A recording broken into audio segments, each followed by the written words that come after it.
Soyez bénis dans le nom de Jésus, le Dieu de toute grâce, le Dieu de l'abondance, le Dieu de la protection, le Dieu de la richesse, le Dieu qui nous amène au ciel par son Fils Jésus-Christ Nazareth. Je suis le docteur Isomba, auteur du livre Va et raconte ce que j'ai fait pour toi. Aujourd'hui, si je m'adresse à vous, c'est pour vous annoncer une bonne nouvelle. Et la bonne nouvelle est celle-ci. On a obtenu une nouvelle salle après les deux premières salles. Il y a une salle à Daumont, il y a une salle maintenant à Lyon aussi, et nous avons une troisième salle. Je dis bien, nous avons une troisième salle pour les cultes de chaque dimanche, de chaque jeudi. Il y aura donc culte dans cette salle chaque dimanche et chaque jeudi. Les jeudis à 18 h jusqu'à 20 h 30 et les dimanches de 9 h jusqu'à 14 h. Et vous aurez l'adresse au bas de cette vidéo. Et vous allez aussi suivre les indications qui vous seront données tout à l'heure à la fin de cette émission. Puisqu'au cours de cette émission, nous allons parler de l'année de l'excellence qui s'annonce 2019. Pour nous, c'est une année de l'excellence. Mais avant d'atteindre l'excellence, il faut passer par certaines choses très importantes. Alors, nous allons utiliser le livre de Daniel. Vous savez, Daniel a été une personnalité importante dans la société juive et aussi dans la société babylonienne. Daniel était un jeune juif qui a euh, été déporté. Pourquoi? Parce que ses frères, ses sœurs, ses parents ont adoré le diable par le canal des activités diaboliques que nous appelons l'idolâtrie. Et comme Dieu n'aime pas l'idolâtrie, il les a envoyés en déportation sur une terre étrangère. Ça veut dire que Daniel était un étranger et en même temps un esclave. Mais sur sa terre d'esclavage, Daniel a prospéré et Daniel a atteint le niveau d'excellence que personne d'autre dans ce monde n'a pu atteindre. Vous savez, Daniel a été béni, Daniel a été protégé, Daniel a été à tour élevé dans ses fonctions professionnelles. Et aujourd'hui, nous allons comprendre pourquoi Daniel a été réellement élevé. Il a atteint l'excellence dans sa vie et nous voulons que tous ceux qui suivent cette vidéo puissent atteindre l'excellence, puissent avoir la protection de Dieu, la bénédiction de Dieu et aussi entrer au ciel. Parce que l'essentiel pour nous, c'est d'entrer au ciel. Si un jour vous n'entrez pas au ciel, même si vous êtes l'homme le plus riche de cette terre, ça veut dire que vous êtes aussi l'homme le plus pauvre, comme le dit le livre d'Apocalypse chapitre 3 à partir du verset 17. Nous allons lire le premier chapitre du livre de Daniel. Et c'est ce livre qui va nous conduire et qui va nous expliquer aussi pourquoi et comment Daniel a fait pour avoir de l'excellence sur toutes les activités et dans sa vie professionnelle, dans sa relation avec Dieu et dans toutes les activités qu'il a eu à mener sur la terre. Nous allons lire donc Daniel chapitre 1er à partir du premier verset par la bouche de notre maman, donc Maman Dédé Tsala. Nous lisons. Il est écrit, Daniel, chapitre 1, à partir du verset 1er. La troisième année du règne de Joachim, roi de Juda, Nebuchadnezzar, roi de Babylone, marcha contre Jérusalem et la siégea. Le Seigneur livra entre ses mains Joachim, roi de Juda, et une partie des ustensiles de la maison de Dieu.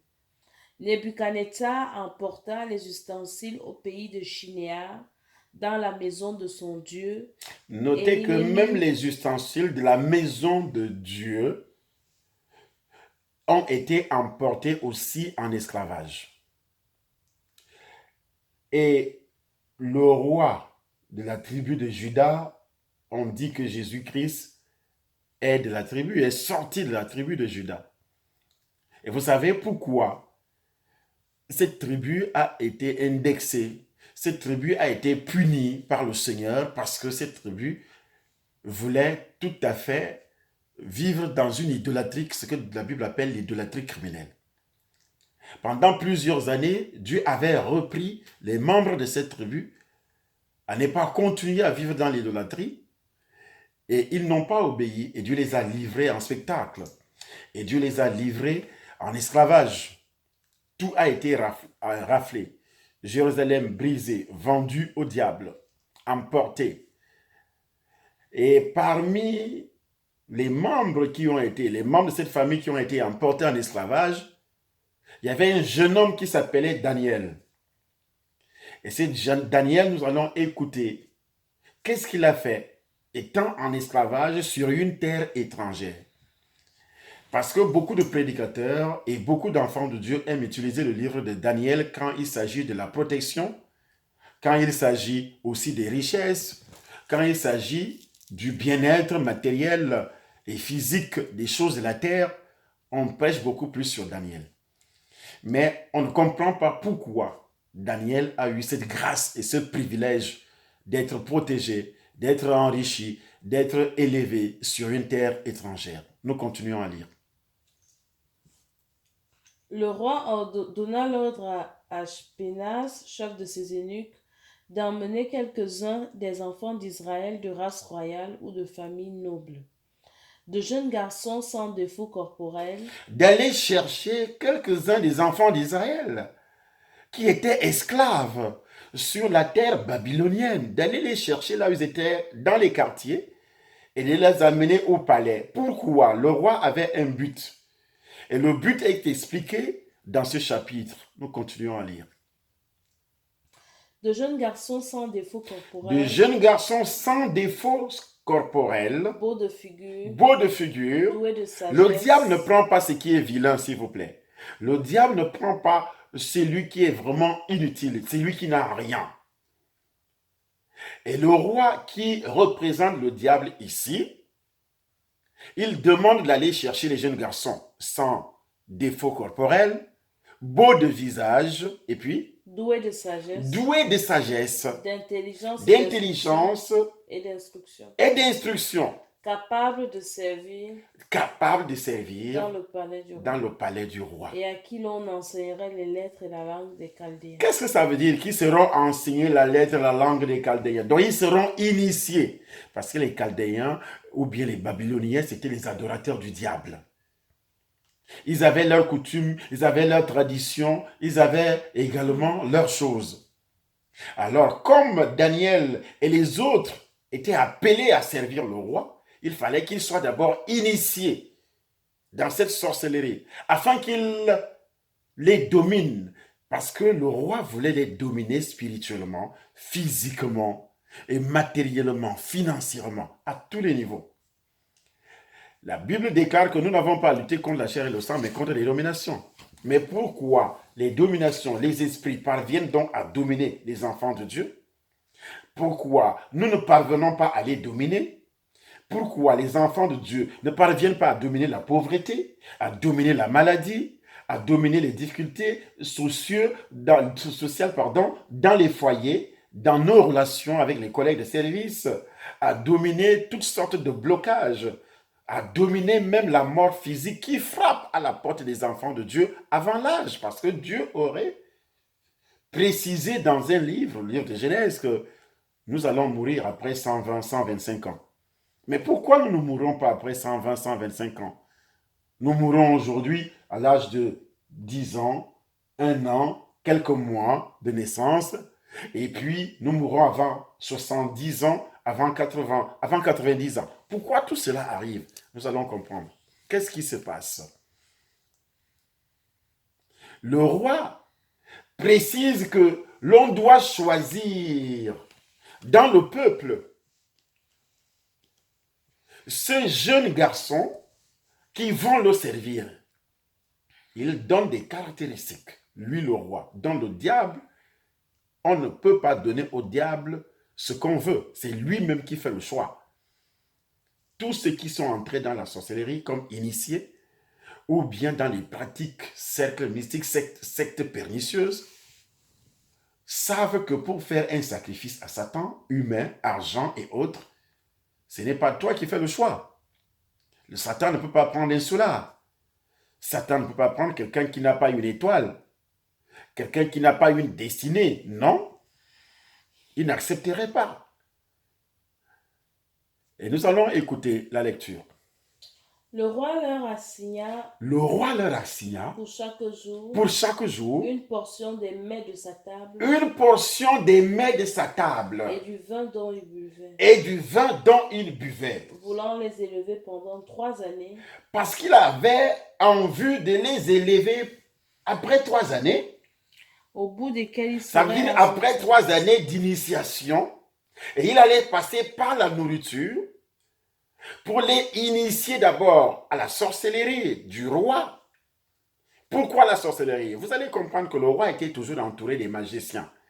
Moindre rêve, il faut qu'il appelle d'abord les magiciens, les astrologues et autres. C'est comme ça qu'il fonctionnait. Donc il fallait automatiquement qu'il initie Daniel et cette troupe de jeunes à la sorcellerie, en passant bien sûr par les aliments, ce qu'on appelle envoûtement alimentaire. Je voudrais développer ça. Qu'est-ce que c'est que l'envoûtement alimentaire et comment savoir qu'on avait déjà été envoûté par le canal des envoûtements alimentaires. Ça existe bel et bien. Et c'est pratiqué dans nos traditions. C'est pratiqué ici en Occident. C'est pratiqué ici également en Afrique, chez moi, au Cameroun, en Côte d'Ivoire, partout dans le monde. C'est pratiqué aux États-Unis. C'est pratiqué dans tout l'univers. L'envoûtement alimentaire. Vous voyez, au début, quand Dieu finit par créer l'homme, Dieu dit à l'homme dans le livre de Genèse, chapitre 1er, verset 29, il donne la qualité d'aliments que l'homme doit consommer pour vivre éternellement. C'est Dieu qui dit à l'homme ce qu'il doit consommer. Genèse chapitre 1er, à partir du verset 29, vous pouvez lire ça dans votre petite Bible. Et maintenant, si Dieu connaît l'importance de la nourriture, des aliments avant la chute de l'homme, avant la chute, la condamnation universelle, avant avant la condamnation des êtres humains, le premier être humain du jardin d'Éden. Il dit à l'homme ce qu'il doit manger, c'est Dieu qui dit. Il impose aussi, comme le roi. Il impose aussi, il dit, pour vivre longtemps, éternellement, voici comment vous devez, voici tel type d'aliment que vous allez consommer. Et le diable aussi, pour te dominer, il te propose des aliments que l'on appelle donc aujourd'hui des envoûtements alimentaires. Il passe par les aliments pour introduire des esprits dans ton corps, pour voler, pour détruire, pour anéantir ta destinée. Il passe par des aliments. Aliments égale aussi boisson. Nous lisons la suite. Le chef des eunuques Le chef des eunuques leur donna des noms. Il y avait parmi eux d'entre les enfants de Juda, Daniel, Anania, Michaël et Azaria.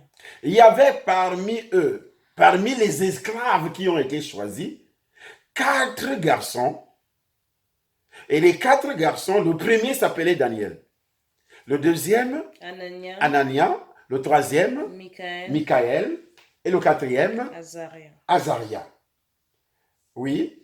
Le chef des eunuques leur donna des noms. Le chef des eunuques leur donna des noms. À Daniel, celui de Beltsatsar. Là, il y a 2 activités distinctes.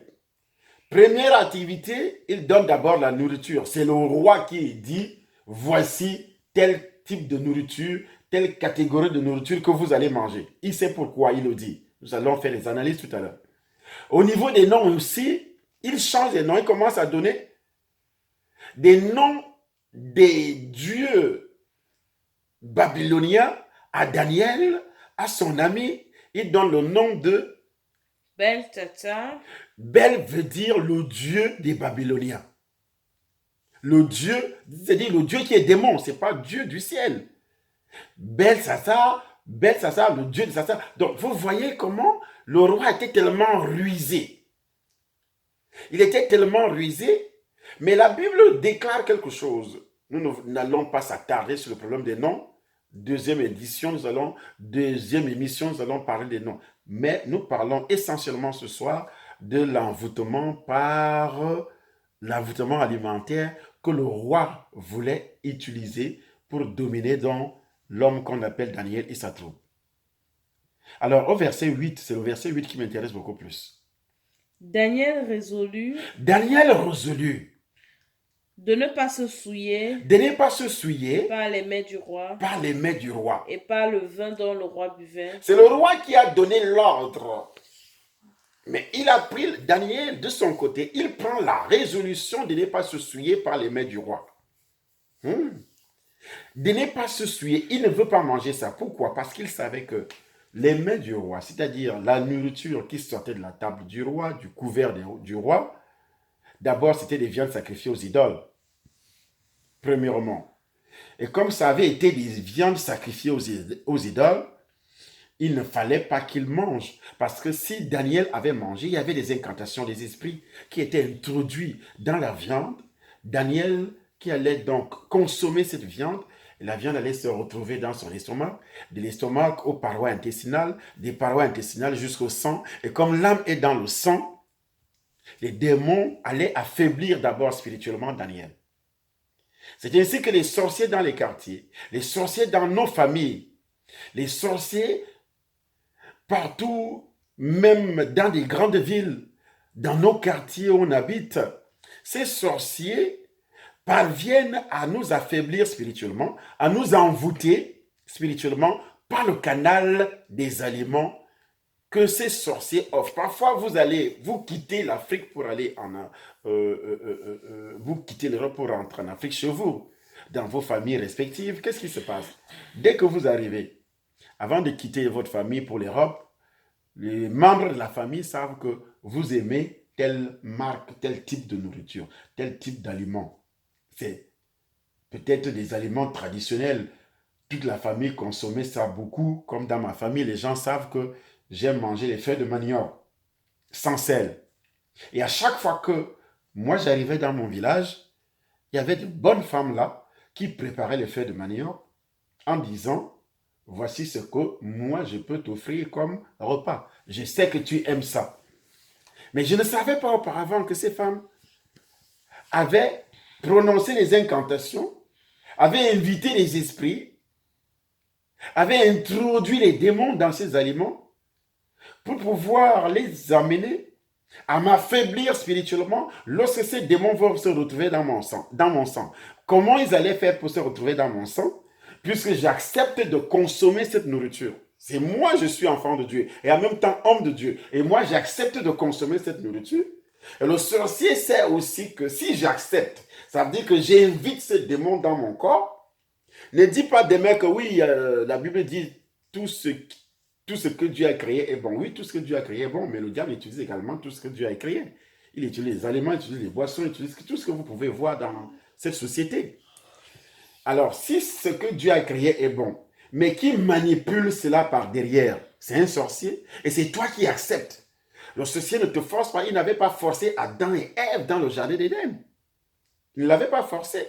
Mais le diable a réussi à les faire chuter. Et c'est ainsi que les sorciers parviennent à faire chuter les enfants de Dieu, à envoûter même les enfants de Dieu. Savez-vous pourquoi Dieu nous interdit de consommer la viande sacrifiée, la viande des animaux sacrifiés aux idoles? C'est à cause de ça. Et le sorcier va sacrifier dans les animaux à son démon sur son autel. Et il vient, il prépare ça, il te donne. Et comme tu es gourmand à cause de la pauvreté, tu vas manger le poulet, tu vas manger la viande, tu vas manger tout ce qu'un membre de ta famille sorcier va t'offrir. Et dès que tu manges, c'est fini. Son objectif est déjà atteint. S'il voulait te toucher physiquement, il t'a déjà touché. Et pourtant, tu es chrétien de nouveau. Il t'a déjà touché, tu es déjà envoûté. Tu commences à ressentir des malaises, ce que nous allons vous donner comme symptômes tout à l'heure, d'une manière ou d'une autre, vous aurez les symptômes pour comprendre que si réellement vous aviez consommé des aliments, ce qu'on appelle, et que vous avez été envoûté, vous avez été victime d'un envoûtement, ce que nous avions appelé envoûtement par des aliments. Ces envoûtements sont tellement utilisés contre les enfants de Dieu. Parce que c'est des envoûtements directs. Ça touche directement ton âme en passant par le sang. Dès que tu manges ou tu bois, tu arrives C'est un sorcier de la famille qui t'invite ou bien qui te... Il va même préciser, comme tu n'aimes pas boire l'alcool, moi je sais que tu es chrétien, tu ne bois pas l'alcool, mais prends quand même une bouteille de jus. Il t'achète une bouteille de Coca-Cola par exemple, bouteille de Fanta par exemple, et tu prends ça, tu bois. Au nom de quoi? Au nom de d'un lien, d'un lien de parenté. Oui, c'est mon frère, oui, c'est ma soeur. Mais la Bible précise, quel rapport y a-t-il entre les ténèbres et la lumière? Vous voyez comment ils parviennent donc à vous envoûter. Et quand ils vous envoûtent, vous ressentez certains symptômes parce que ces symptômes vont se manifester physiquement et aussi matériellement, socialement parlant, et aussi psychologiquement parlant. Les symptômes vont se manifester de cette façon. Donc, vous arrivez quelque part, vous êtes chrétien né de nouveau, et puis un homme vous invite. Je dis bien un homme vous invite. Il vous fait la cour, il parvient à vous inviter à manger ensemble avec lui. Vous prenez vos pieds et vous partez. Dès que vous mangez ensemble avec lui, vous allez parler de sexe certainement, n'est-ce pas? Mais en parlant de sexe, il va vous faire la cour. Il a déjà introduit, il y a déjà une alliance dans la nourriture que vous avez mangée. L'homme a réussi, son esprit va réussir à entrer dans votre corps et vous commencez à voir ce qu'on appelle des couches de nuit. Pourquoi? Et vous allez constater que vous arrivez chez vous, dès que vous avez ce qu'on appelle l'envoûtement en passant par les aliments, les envoûtements alimentaires, il y a des choses qui se déplacent dans votre corps. Donc, ces déplacements dans votre corps, vous appelez ça parfois des vers, comme les vers de... le vers de femme, comme on le dit généralement, le vers de femme, au bas-ventre, avant ou après les menstrues, ou bien des choses qui marchent sur le corps, l'ensemble, que ce soit la tête, que ce soit la peau, il y a des choses qui se déplacent dans le corps. Vous avez aussi des malaises vagues, ou bien des contractures musculaires dans des régions profondes du corps. Vous avez parfois l'impression que les organes se déplacent dans le corps, qu'il y a certaines choses qui se déplacent dans votre corps. Et vous ne comprenez surtout pas pourquoi cela vous arrive. Et pourtant, vous priez.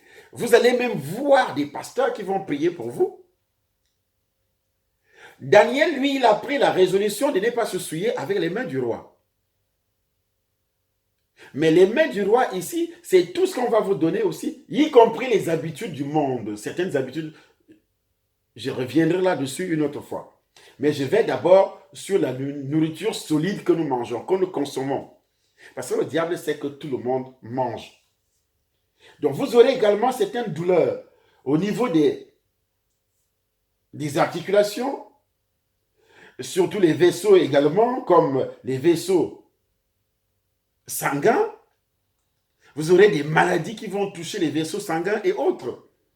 Vous aurez aussi des sensations d'être mal dans sa peau ou en danger en pénétrant dans une chambre, dans votre chambre, dans un lieu et même parfois dans un lieu de culte.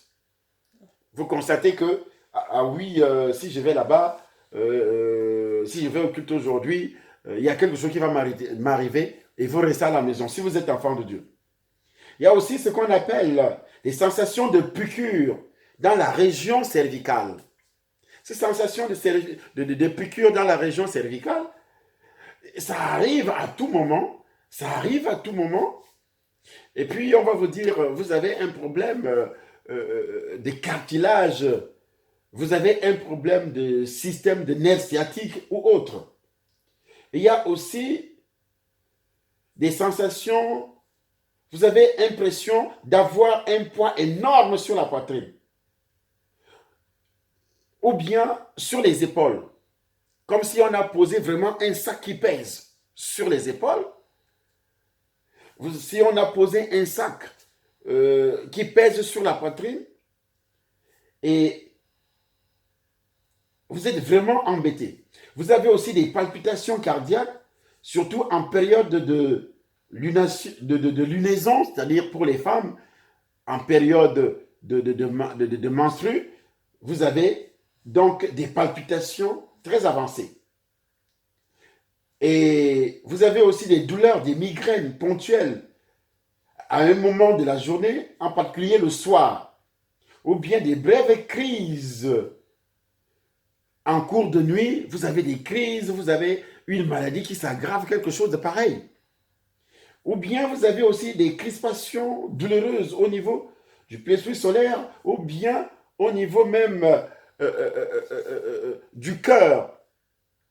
Tout ceci, ce sont des symptômes qui peuvent amener à détecter une présence d'un envoûtement en passant bien sûr par la nourriture.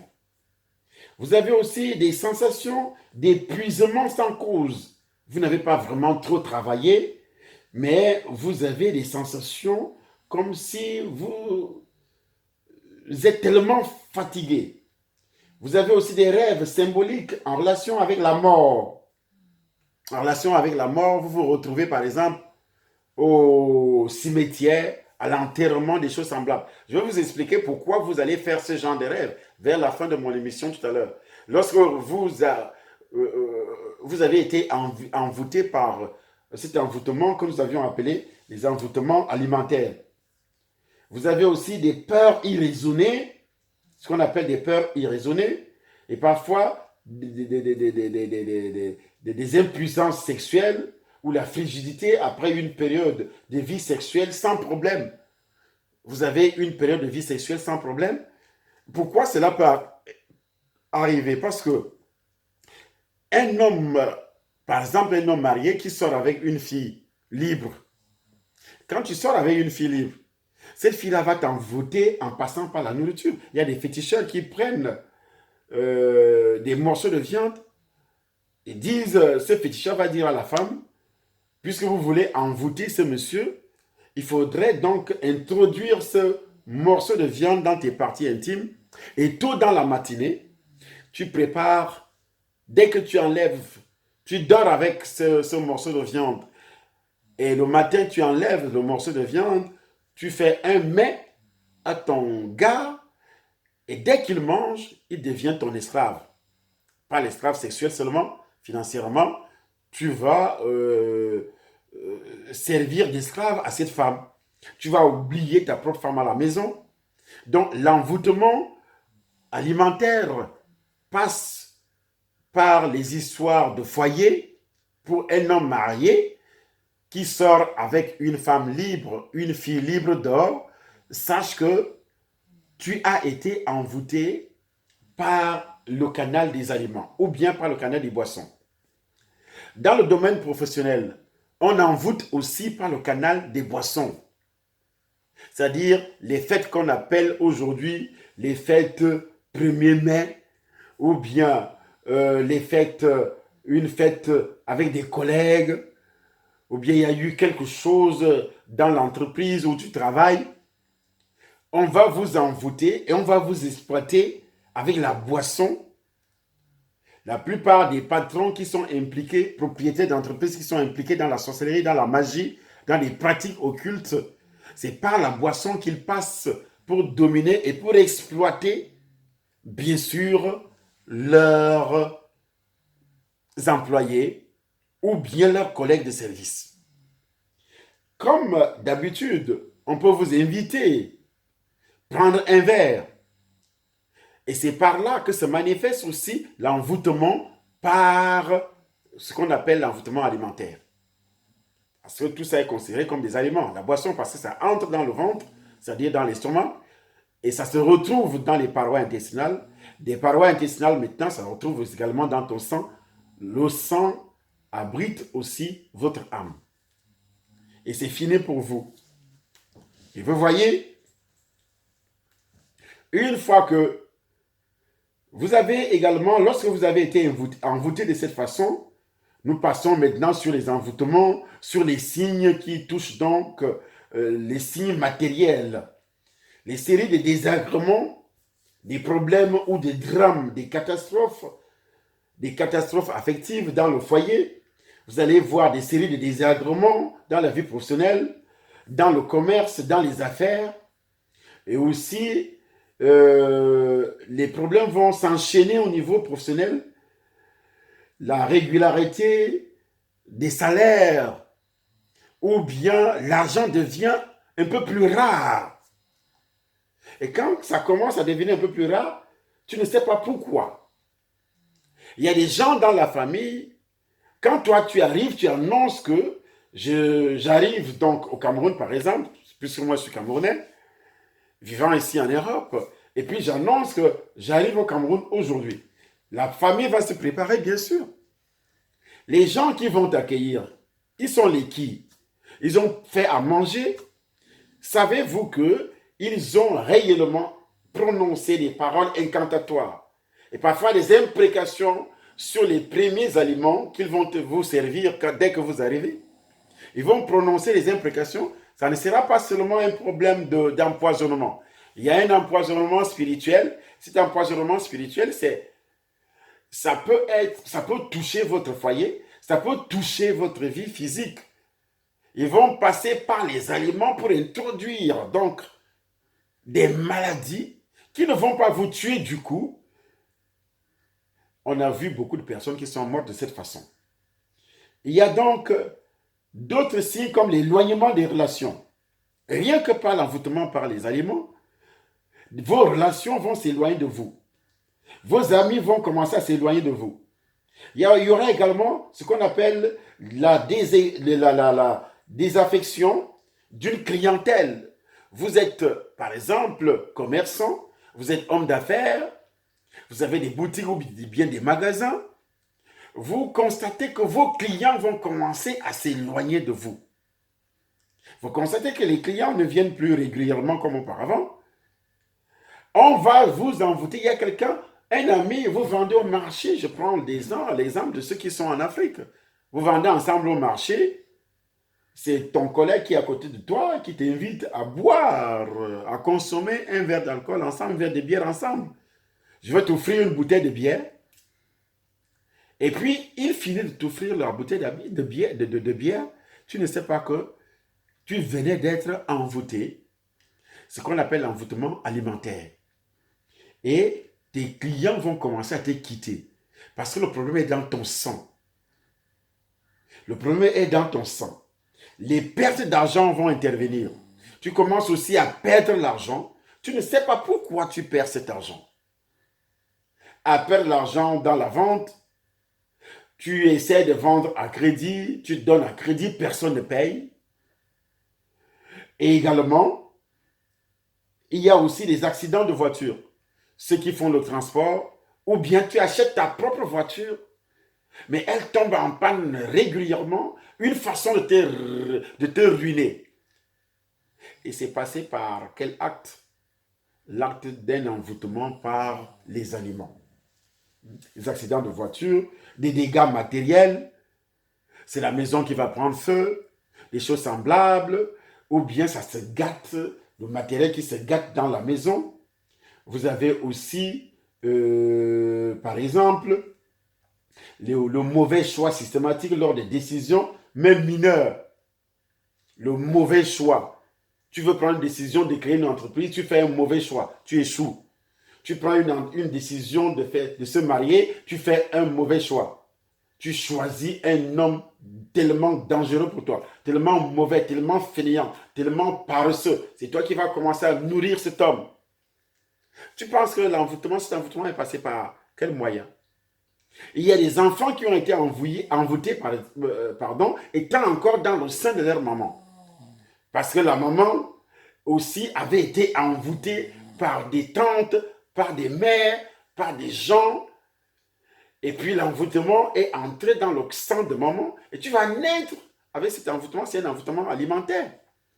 Il y a des mamans aussi, d'une manière imprudente, avait confié son enfant à une femme, à une tante, à une sœur.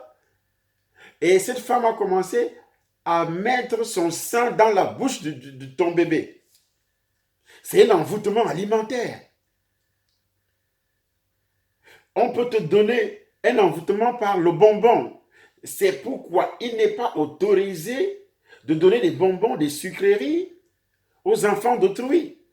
Vous arrivez dans une église, un homme ou une femme se permet de donner des biscuits à tes enfants et tu rigoles, ça ne te dit absolument rien. Il donne des bonbons à tes enfants, tu rigoles, ça ne te dit absolument rien. Ça ne te donne pas la chair de poule. Pourquoi tu donnes? Et le diable sait que les enfants sont gourmands. Tes enfants voient quelqu'un manger, ils commencent à commander. Et ça ne te dit absolument rien. Toi-même, tu as été comme ça, et c'est comme ça que tu as été aussi envoûté. Tu commences à voir des maladies ou des gènes survenant sur les enfants, sur le mari, sur la femme, des maladies qui frappent les animaux domestiques à la maison. Ce sont des signes qui prouvent que tu as été réellement envoûté par le canal de cet envoûtement alimentaire. Les animaux tombent malades à la maison, les animaux domestiques, surtout comme le chat, comme le chien. Dans certains cas aussi, les chats quittent le domicile de leur maître. Ils quittent le domicile. Dans certains cas aussi, les enfants quittent le domicile. On ne sait pas pourquoi ils quittent le domicile. Ils ne veulent plus entendre même parler de leur père, de leur mère. Ils préfèrent aller vivre comme ça quelque part. Vous voyez. Vous avez aussi des malaises, des vertiges dans les circonstances de vie quotidienne. Ça se répète à tout moment. On a déjà prié fatigué. Tu es allé chez les féticheurs, dans les hôpitaux, les maladies qui reviennent. Ou bien, toi-même, tu commences à faire des choix délibérés d'actions malsaines. Tu commences à faire des choses qui énervent les gens. Des actions vraiment malsaines. Tu entends ce qui sort de ta bouche, ce qui sort de la bouche de ton mari. Tu te poses des questions, mais est-ce que c'est mon mari que j'avais connu auparavant? Quand cet homme commence à t'insulter, quand cet homme ouvre sa bouche contre toi, c'est comme si on a ouvert un vieux WC traditionnel du village en Afrique. Tu te poses des questions, mais c'est parce que dans les rêves, les gens qui mangent dans les rêves, les gens qui boivent dans les rêves sont champions d'être envoûtés par cet envoûtement qu'on appelle alimentaire. Le diable passe par ces aliments. Vous voyez, beaucoup de personnes, la perte fréquente d'objets usuels ou de petites sommes d'argent, tu commences à constater que les objets, tu avais un trousseau de clés, tu vas chercher, fatigué, tu avais quelque chose en main, et aussi l'argent, des petites sommes d'argent, ça disparaît. Et parfois, tu accuses d'une manière inconsciente les gens qui habitent avec toi.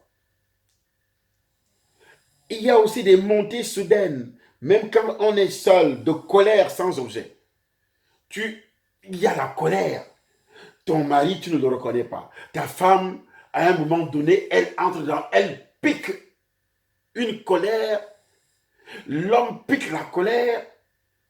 Tout le monde est en colère dans la maison. Moi, des choses comme ça, on a cette colère. On ne comprend pas qu'est-ce qui se passe dans la vie de cet homme, dans la vie de cette femme. Je ne reconnais plus mon mari, je ne reconnais plus ma femme, ainsi de suite. C'est un envoûtement alimentaire. Ça se passe comme ça. On envoûte les femmes, on charme les femmes par le canal des aliments, par le canal de la boisson. Et il va coucher avec toi. Parce qu'il t'a invité seulement à manger. Parce que les femmes aujourd'hui, tout le monde va t'inviter, viens, je t'invite, on va prendre un repas, on va prendre un pot. Généralement, on le dit, on va prendre un pot. Et puis tu rigoles, tu t'en vas, tu prends un pot avec ce monsieur. Il a déjà tout volé, il a placé les antennes. Toi, tu vas te marier, même s'il ne couche pas avec toi, tu vas te marier avec un autre homme. Et puis, tout ce que tu vas produire là-bas, il va récupérer. C'est pourquoi tu vas constater que tu épouses une femme aujourd'hui, tu es dépouillé le lendemain, tu es dépouillé, rien ne marche plus dans ta vie. Parce qu'elle est entrée dans ton foyer avec des esprits, avec des antennes dans son corps. Il y a aussi des désirs sexuels soudains. Tu commences à avoir des désirs sexuels bizarres. Tu veux coucher avec un chien, tu veux coucher avec un animal. Tu as des désirs vraiment bizarres, tu ne comprends pas. Tu as des désirs même de coucher avec... Vous pensez que la pédophilie arrive comment? Et il n'est pas né comme ça. Ça se passe toujours par des envoûtements alimentaires. Et tu as envie d'avoir des rapports sexuels avec des actes infâmes, accompagnés des actes infâmes. Tu as envie de te masturber. Tu ne comprends pas ce qui t'arrive. Tu as envie de faire des choses vraiment abominables, sexuellement parlant. Parfois, il y a ce qu'on appelle